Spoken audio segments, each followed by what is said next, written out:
Cette sculpture est l'œuvre de Henri Maillot, un artiste réunionnais très connu. Elle a été réalisée en 2006. Elle s'intitule L'Arbre aux baigneuses. C'est une œuvre en bois et en bronze. Le socle est en bois de tamarin.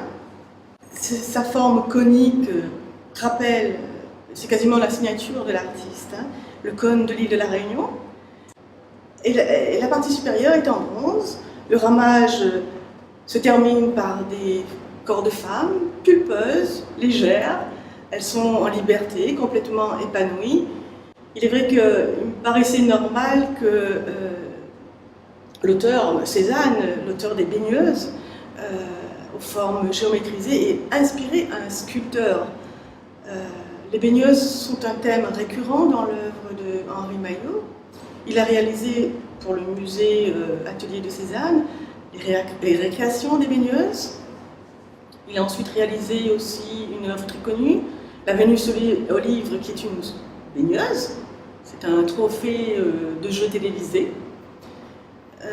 Les baigneuses ont pris des formes plus monumentales, comme à la fontaine des Salazes, à Salazie, qui est une fontaine en bronze. D'autres baigneuses monumentales ont été également exposées au pavillon français de l'exposition universelle à Shanghai en 2010. Et depuis, Henri Maillot travaille à La Réunion, à Pékin et à Paris. Aix-en-Provence, il est toujours en contact avec cette ville de Cézanne.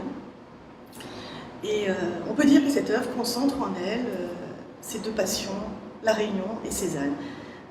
Ce bois est un bois de tamarin de La Réunion, et ce bronze a été réalisé ici même à La Réunion, dans la fonderie de M. Guérin à la Plaine des Caves. Henri Maillot est un artiste que l'Artothèque est fière de soutenir et qui est présent bien sûr dans ses collections, comme l'Arbre aux baigneuses.